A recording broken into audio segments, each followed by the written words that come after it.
Hello and welcome to success mantra. तो स्वागत है एक बार फिर से आप सभी का हमारे यूट्यूब चैनल पे। तो कल यानी कि 1 फरवरी को सरकार ने इंट्रोड्यूस किया अपना बजट। हर साल जो सरकार है हमारी वो 1 फरवरी को अपना बजट इंट्रोड्यूस करती है। बजट बेसिकली एक डॉक्यूमेंट होता है जिसके थ्रू सरकार लोगों को बताती है कि आने वाले साल में वो कितना खर्च करने वाली है, कितना पैसा खर्च करने वाली है, और खर्च होने वाला जो पैसा है उसकी इनकम क्या होने वाली है। यानी कि कुल मिला के सरकार की इनकम और एक्सपेंडिचर का एक डिटेल्ड वर्जन होता है, डिटेल्ड डॉक्यूमेंट होता है ये बजट। ठीक है, जिसके थ्रू सरकार ये बताती है कि उसे इनकम टैक्स से इतनी इनकम होने वाली है, जीएसटी कलेक्शन इतना होने वाला है। इसके अलावा सरकार जो कंट्री है उसकी नीड्स को सेटिस्फाई करने के लिए सरकार को बोरिंग भी करनी पड़ेगी, तो कितनी बोरिंग करनी है वो भी सरकार बताती है। इसके अलावा एक्सपेंडिचर की बात करें तो सरकार बताती है कि कितनी मिनिस्ट्रीज़ को कितना पैसा दिया जाएगा, कितने स्टेट्स को कितना पैसा दिया जाएगा।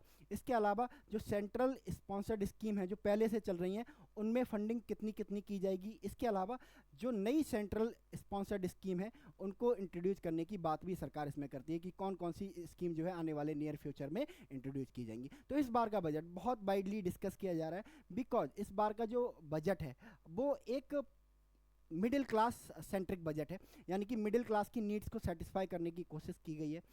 इसके अलावा इस साल का बजट इस मायने भी खास है कि हमारा जो विजन है to become a develop country till 2047 उसको फुलफिल करने के लिए हमने अपने इनिशियल स्टेप इस बजट के थ्रू लिए हैं। इस बजट की अगर माने, इस बजट पर बिलीव करें तो सरकार का ऐसा मानना है कि 2047 तक हमें एक विकसित भारत बनने के लिए, एक डेवलप्ड इंडिया बनने के लिए 4 पिलर्स पर खड़े होने की ज़रूरत है, 4 पिलर्स को स्ट्रॉन्ग करने की ज़रूरत है।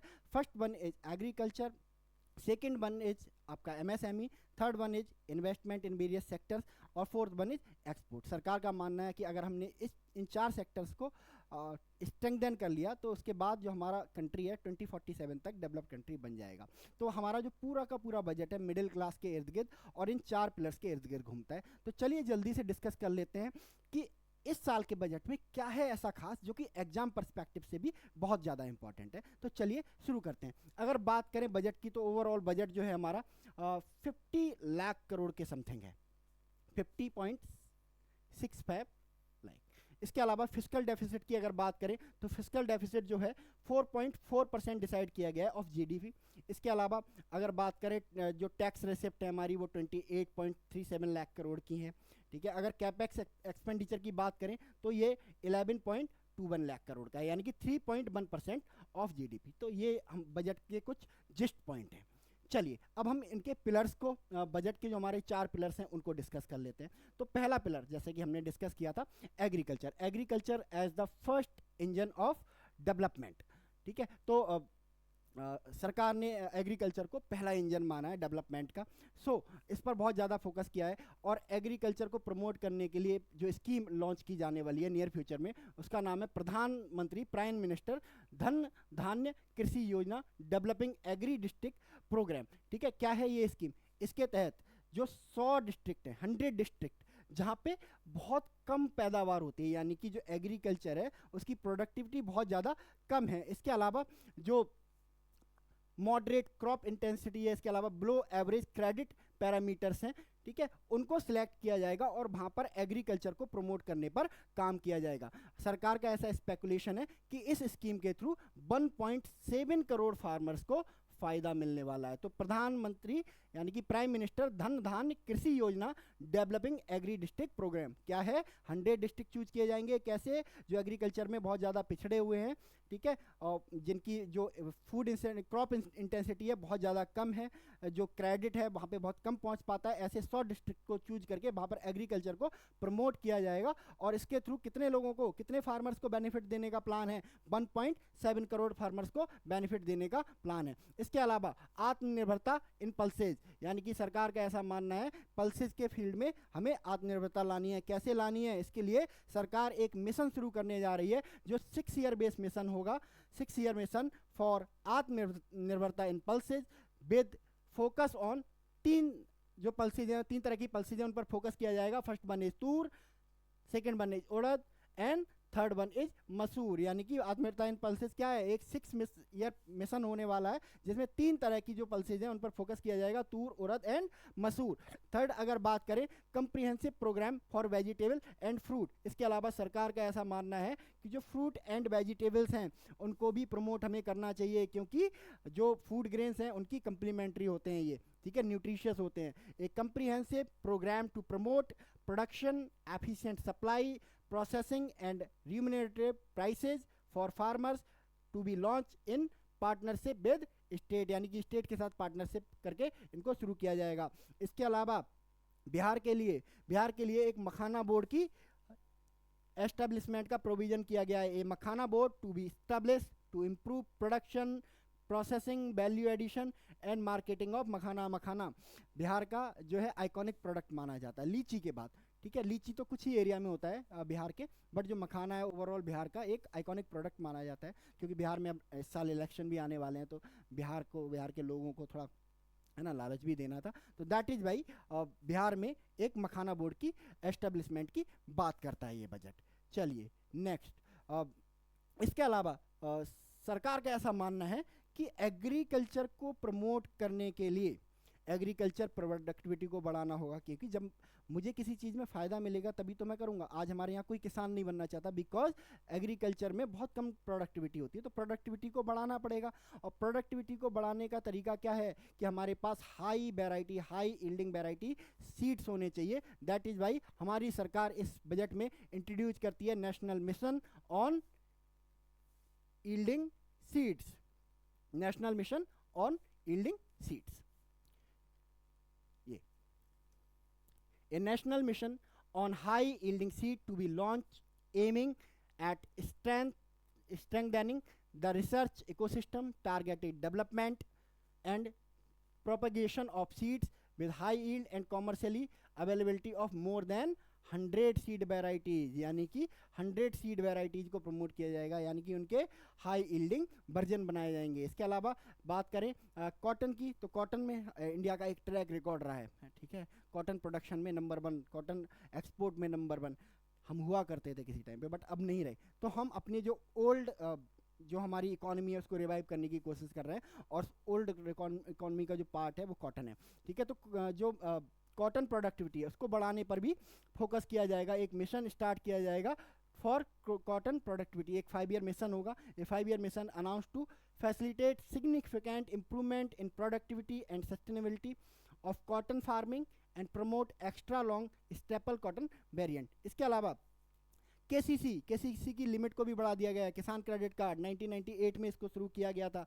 क्या था, इसके थ्रू जो किसान हैं उसकी जो इन्वेस्टमेंट नीड होती हैं, एग्रीकल्चर में इन्वेस्टमेंट होता है, क्रॉप सीड्स खरीदता है एंड आपका फर्टिलाइजर खरीदता है, तो उसके लिए पैसे की ज़रूरत होती है। तो उसी के लिए 1998 में सरकार ने किसान क्रेडिट कार्ड स्कीम को लॉन्च किया था। तो इस किसान क्रेडिट कार्ड स्कीम की लिमिट को अब क्या कर दिया गया है, बढ़ा दिया गया है। कितना कर दिया गया है, 3 लाख रुपए से बढ़ाकर 5 लाख रुपए कर दिया गया है, ठीक है। केसीसी के थ्रू अब कितना मिलेगा आपको, 5 लाख रुपए मैक्सिमम, ठीक है। इसके अलावा सरकार ने एक यूरिया प्लांट एस्टेब्लिश करने की भी बात कही है, और ये यूरिया प्लांट कहाँ पर एस्टेब्लिश किया जाएगा, असम में एस्टेब्लिश किया जाएगा।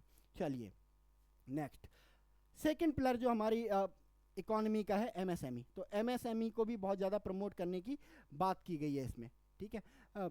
Revision in classification criteria of MSME, इन्होंने कहा कि जो एमएसएमई के जो क्राइटेरिया है टू बिकम ए एमएसएमई, इनको भी क्या किया जाएगा, रिवाइज किया जाएगा, यानी कि बदला जाएगा। और कितना बदला जाएगा इसके बारे में भी सरकार ने बताया है। देखो एमएसएमई कैसे डिसाइड होता है, 2 बेसिस पे डिसाइड होता है, एक तो इन्वेस्टमेंट, दूसरा टर्नओवर, ठीक है। बेसिकली टर्नओवर पे भी ही डिसाइड होता है, ठीक है, बट इन्वेस्टमेंट भी आता है। तो मतलब डिफरेंट होते हैं, मीडियम के लिए अलग, स्मॉल के लिए अलग, और आपका माइक्रो के लिए अलग। तो सरकार ने इस बजट के थ्रू कहा है कि इन्वेस्टमेंट का जो क्राइटेरिया है वो 2.5 गुना बढ़ाया जाएगा कम से कम, ठीक है। और इस टर्नओवर का जो क्राइटेरिया है वो 2 टाइम्स बढ़ाया जाएगा। इससे फ़ायदा क्या मिलेगा, जो ज़्यादा से ज़्यादा कंपनियां हैं वो एमएसएमई के दायरे में आ जाएंगी, और उनको जो सरकार के एमएसएमई बेनिफिट है वो मिल सकेंगे और वो ग्रो कर सकेंगे। दैट इज़ वाई जो एमएसएमई का जो स्पैन है, जो एरिया है, उसको बढ़ाने की बात की गई है इस साल के बजट में। इसके अलावा क्रेडिट कार्ड भी इशू किए जाएंगे, ठीक है। Credit cards for micro enterprises ठीक है, माइक्रो इंटरप्राइजेज के लिए क्रेडिट कार्ड कितने लाख रुपए तक का, 5 लाख रुपए तक का क्रेडिट कार्ड, ठीक है। Customise credit card with 5 lakh rupees limit for micro enterprises registered on Udyam portal, कितने लोगों को मिलेंगे, कितने कार्ड दिए जाएंगे, ऐसे ही 10 लाख जो कार्ड्स हैं वो फर्स्ट ईयर में, है ना, बांटे जाएंगे, तो इसको भी याद रखेंगे, ठीक है। क्रेडिट कार्ड कितनी लिमिट का क्रेडिट कार्ड मिलेगा, 5 लाख का, किसको, माइक्रो इंटरप्राइजेज वालों को। कितने कार्ड डिस्पैच किए जाएंगे इस साल, 10 लाख कार्ड, ठीक है, 10 लाख कार्ड इस साल।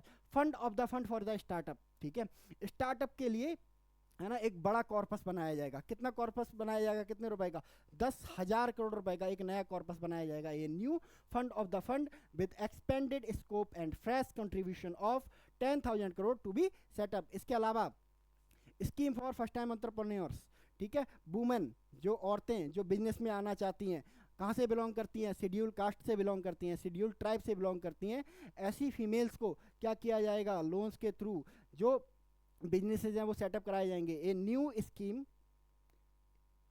स्कीम फॉर 5 लाख वुमेन, कितनी वुमेन्स को, 5 लाख वुमेन्स को, of scheduled caste, SC, scheduled tribes, ST, first time entrepreneurship, to provide term loans up to 2 crore रुपए तक का लोन, 2 करोड़ रुपए तक का loan in the next 5 year announce, ठीक है। तो याद रखेंगे, बहुत कुछ करने की कोशिश की गई है, सिर्फ मिडिल क्लास के लिए नहीं, ठीक है। चलिए next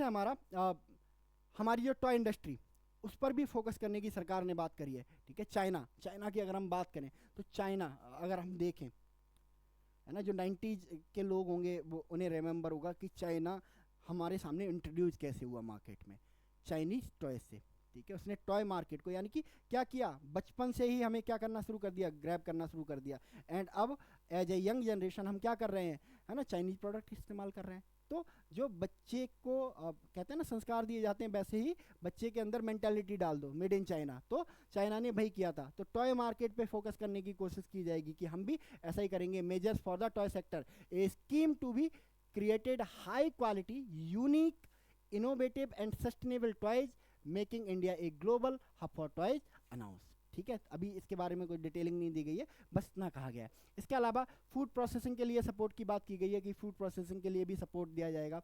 manufacturing mission furthering make in India, ठीक है, ये कह रहे हैं कि भाई मेक इन इंडिया को और बूस्ट करने के लिए एक मैन्युफैक्चरिंग मिशन शुरू किया जाएगा, जिसके तहत लोगों को स्किल दिए जाएंगे, फंड दिए जाएंगे, ताकि जो हमारा कंट्री है और कंट्री के लोग हैं ज़्यादा से ज़्यादा मैन्युफैक्चरिंग में इन्वॉल्व हो सके और हमारा कंट्री एक मैन्युफैक्चरिंग हब बन सके, ठीक है। चलिए नेक्स्ट है हमारा थर्ड पिलर, इन्वेस्टमेंट।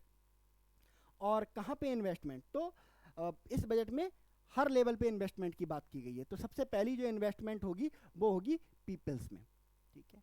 कैसी इन्वेस्टमेंट, अटल टिंकरिंग लैब, ठीक है, अगर 50,000 Atal tinkering lab to be setup in government school for next 5 years, यानी कि ये भी एक इन्वेस्टमेंट है। अटल टिंकरिंग लैब में क्या होता है, इनोवेशन सीखेंगे बच्चे, तो 50,000 अटल टिंकरिंग लैब खोलने की बात की गई है, कितने साल में, नेक्स्ट 5 ईयर में। इसके अलावा broadband connectivity to government secondary school and primary health centre, broadband facility provide कराई जाएगी जो हमारे सेकेंडरी स्कूल होते हैं, गवर्नमेंट सेकेंडरी स्कूल, ताकि बच्चे जो हैं इंटरनेट से कनेक्ट हो सकें। पीएचसीज में जो है ब्रॉडबैंड कनेक्टिविटी प्रोवाइड की जाएगी, ताकि वहाँ के जो नर्सेज हैं, डॉक्टर हैं और स्टाफ है वो मोर अवेयर हो सके दुनिया के बारे में और मेडिसिन के बारे में। इसके अलावा भारतीय भाषा पुस्तक स्कीम बहुत इंपॉर्टेंट है।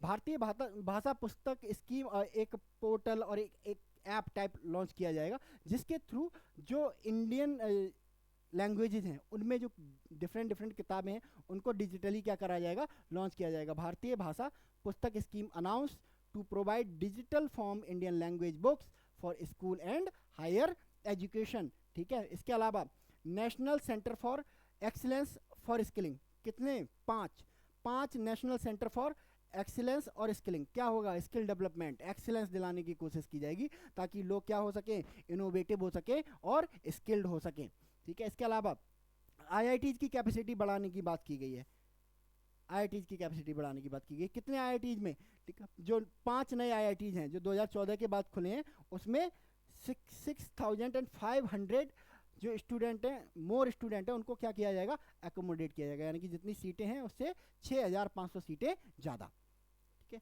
चलिए, centre of excellence in AI for education.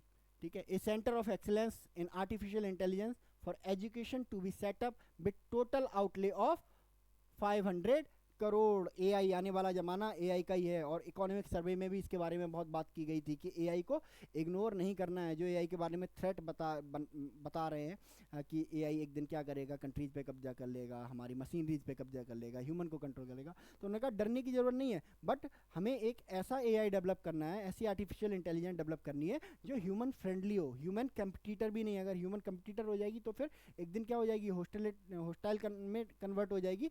तो दैट इज़ वाई क्या कहते हैं कि एआई को इग्नोर नहीं करना है, बट एआई को फ्रेंडली बनाना है, ह्यूमन फ्रेंडली बनाना है। तो 500 करोड़ रुपए इस पे खर्च किए जाने वाले हैं। इसके अलावा मेडिकल एजुकेशन, मेडिकल एजुकेशन का क्या किया जाएगा, एक्सपेंशन किया जाएगा। कैसे एक्सपेंशन किया जाएगा, कल भी द हिंदू में इस पे आर्टिकल आया था कि मेडिकल जो एजुकेशन है वो जो अंडर प्रिविलेज लोग हैं उनकी रीच से बाहर हो गई है ना। तो क्या कैसे आएंगे इस रीच के अंदर अंडर प्रिविलेज लोग, सीटों को बढ़ा दो। तो इसी वजह से सरकार ने कहा है कि 10,000 additional seat to be added in the medical colleges and hospitals next year, adding to 75,000 seats in next 5 year। यानी कि 10,000 सीट तो अगले साल ही, इसी साल में फाइनेंशियल ईयर में बढ़ाई जाएंगी, और अगले 5 सालों में कितनी, लगभग 75,000 है ना, 75,000 जो सीटें हैं उनको बढ़ाया जाएगा। इसके अलावा डे केयर कैंसर सेंटर्स इन डिस्ट्रिक्ट हॉस्पिटल।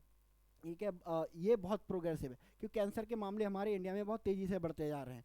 ठीक है, तो डे केयर कैंसर सेंटर ऐसे में बहुत ज़्यादा इफेक्टिव हो सकते हैं। तो सरकार ने फैसला किया है कि जो डिस्ट्रिक्ट हॉस्पिटल हैं वहाँ पे क्या किया जाएगा, जो कैंसर सेंटर्स हैं है ना, डे केयर, लोगों की केयर करने वाले, वो खोले जाएंगे। The government to set up day care cancer centre in all district hospital in next 3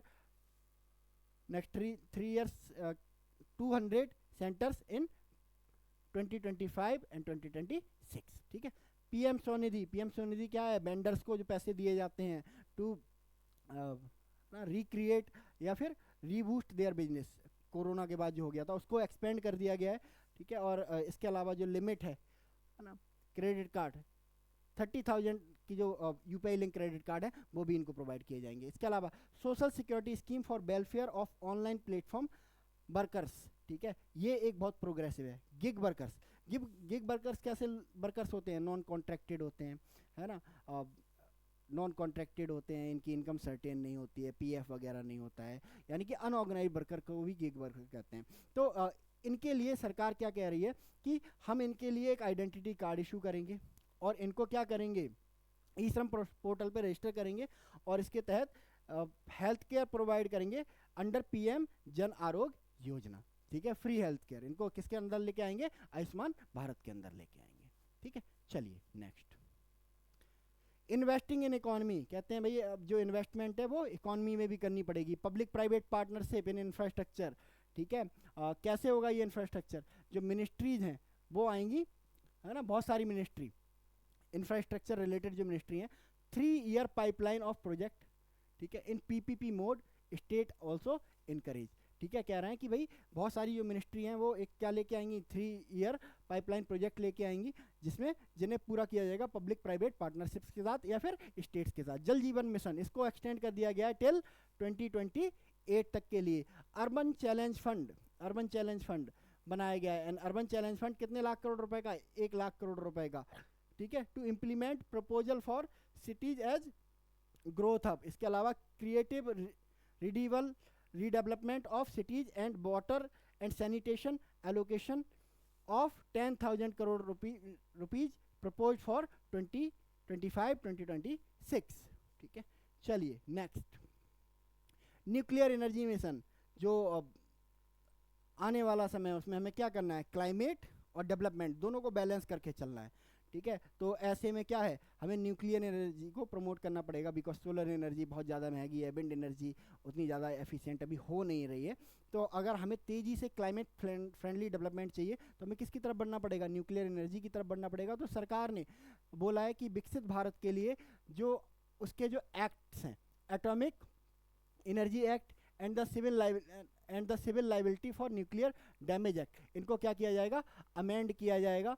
और इसके अलावा क्या शुरू किया जाएगा, एक प्रोजेक्ट शुरू किया जाएगा जिसके अंडर डेवलप किए जाएंगे small modular reactor with an outlay of 20,000 crore, और 2033 तक, ठीक है, 2023 तक 5 indigenously developed SMR to be operational by 2033। यानी कि जो हमारे एक्ट हैं न्यूक्लियर एनर्जी से रिलेटेड है, उनको क्या किया जाएगा, अमेंड किया जाएगा। जो स्मॉल मॉड्यूलर जो रिएक्टर हैं उनके इनोवेशन को प्रमोट किया जाएगा, और 2033 तक 5 इंडिजेनियस SMR ऑपरेशनलाइज करने का टारगेट रखा है। कितने रुपए अलोकेट किए गए हैं इसके लिए, 20,000 करोड़। उड़ान को क्या किया गया है, रीमोडिफाइड किया गया है।